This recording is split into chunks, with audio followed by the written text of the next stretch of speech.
ఇప్పుడే జీ5 app download చేయండి. చూడండి మీ ఫేవరెట్ టీవీ షోస్ ఎప్పుడైనా ఎక్కడైనా. ఏందమ్మీ ఇది? ఇట్ట మమ్మల్ని వేరు చేసి చూసే బదులు, బయట వాళ్ల ముందు మమ్మల్ని తక్కువ చేసి చూసే బదులు మమ్మల్ని ఇంట్లో నుంచి పంపించేస్తే ఒక పీడ పోతుంది కదా. నేను ఈ రాఖీని కేదార్కి మాత్రమే కట్టాలనుకోలేదు. యువరాజ్కి కేదార్కి కలిపే కడదామని తీసుకొచ్చాను.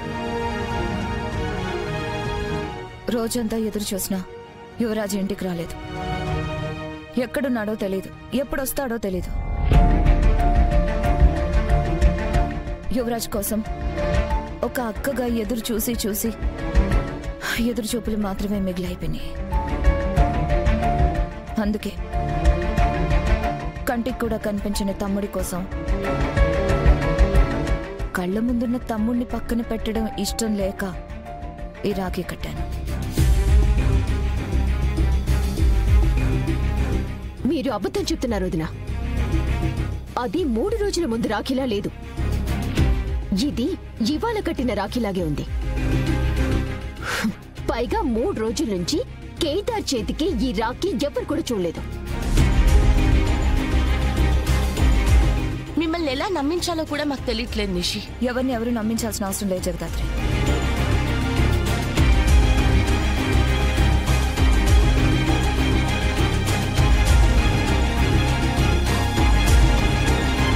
ఈ నిజాలు అబద్ధాలు పక్కన పెడితే ఇది నీకోసం కొన్న రాఖీ, నీకు కట్టాలని ఆశపడ్డ రాఖీ. మన మధ్య వస్తున్న ఈ దూరాన్ని నేను భరించలేకున్నాను రా. ఎన్ని మారినా నువ్వు ఎప్పటికీ నా తమ్ముడివే.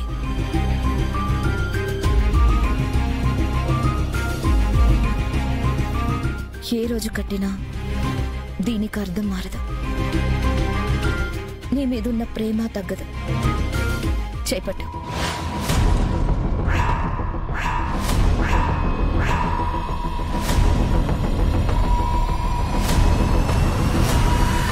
చేపట్టు.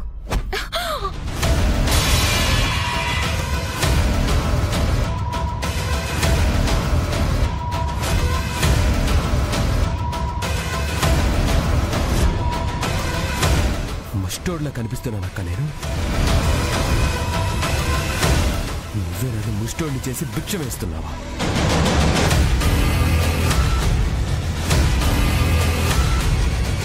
సొంత తమ్ముడిని పక్కన పెట్టి ఎవరినో తెచ్చి నెత్తిన పెట్టుకొని ఇప్పుడు అందరి ముందు బాగోదని నాకు రాఖీ కడుతున్నావు, అంతే కదా?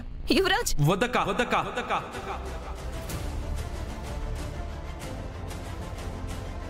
వద్దు ప్లీజ్. ఇప్పుడు నా మీద ప్రేమ ఉంది, దాచుకున్నా ఇవన్నీ నాకు చెప్పకు. ఇవాళ వీళ్ళ ముందు నాకు చేసిన అవమానాన్ని నేను ఎప్పటికీ మర్చిపోనక్క. నన్ను కాదని వీళ్ళని కావాలనుకొని చాలా పెద్ద తప్పు చేశావు.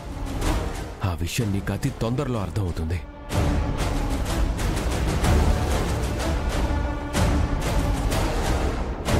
యువరాజ్,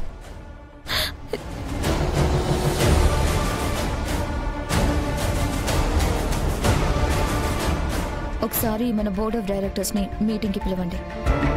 మా ప్రపోజల్ చెప్దాం. తర్వాత ఏం చేయాలో వాళ్ళకే వదిలేద్దాం. ఇట్ట అన్నావు బాగుండదమ్మీ. ఈ గొడవంతా తేలేదాకా నా కొడుకు ఆ సీఈఓ స్థానంలో ఉంటాడు.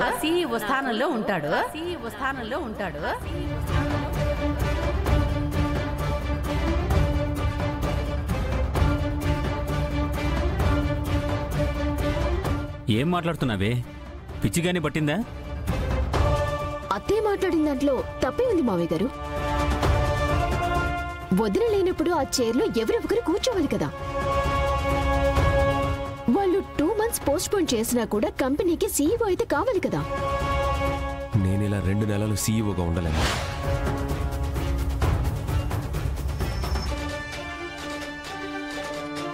నన్ను నమ్మి కంపెనీ నా చేతిలో పెట్టేదాకా నేను ఆ కుర్చీలో కూర్చోలేను. ఏంది? పైగా ఇప్పుడు నాకు జిమ్ పనులు కూడా చాలా ఉన్నాయి. ప్రేమ లేని బాధ్యత నాకొద్దు నాకొద్దు నాకొద్దు.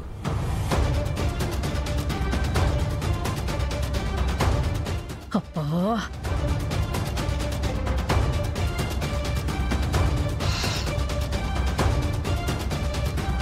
మావయ్య గారు, వదిన తర్వాత ఆ కంపెనీ గురించి అంతా తెలిసిన వాళ్ళు, తెలివైన వారు మీరే. మరి మీరే సీఈఓ అయిపోవచ్చు కదా. లేదమ్మా, కౌశికి ఉండగా నేను ఆ కుర్చీలో కూర్చోనని నాకు నేను మాటిచ్చుకున్నాను. ఇప్పుడైనా ఎప్పుడైనా ఆ కుర్చీ కౌశికిదే.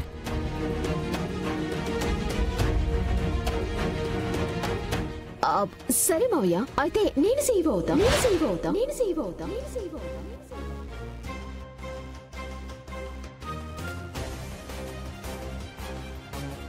నిషి, నిషిని. అయితే ఏంటి? ఆయన వద్దన్నారు, మావయ్య గారు కూర్చొని అన్నారు. ఇక నెక్స్ట్ హక్కుంది నాకే కదా.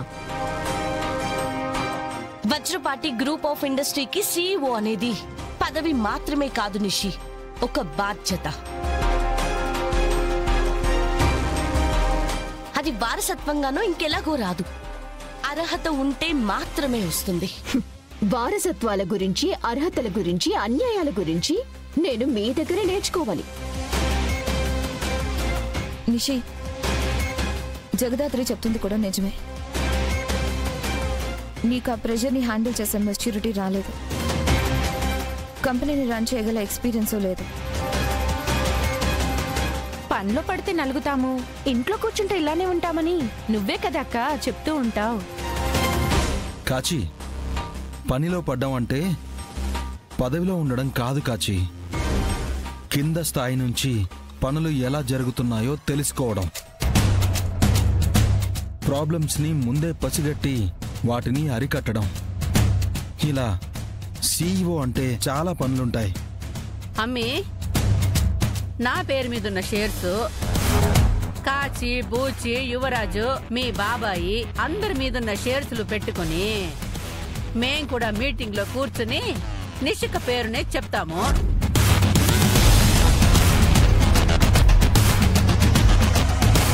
అప్పుడు అందరి ముందు మనకి అంతర్యుద్ధం జరిగిందనుకుంటారు. అప్పుడు పోయేది కంపెనీ పరువే కదా. అది కాదు పిన్ని, నేను చెప్పేది. ఏమనుకోకమ్మి, ఈ తూరి నువ్వు ఏం చెప్పినా నేను వినలేను. నిషికని సీఈఓగా చేస్తావా చేయవా?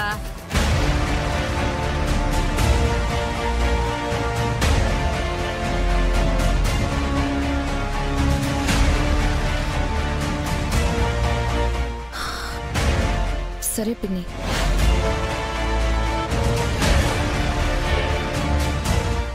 జీ5 యాప్ డౌన్లోడ్ చేసి అన్ని ఎపిసోడ్స్ పూర్తి ఉచితంగా చూడండి.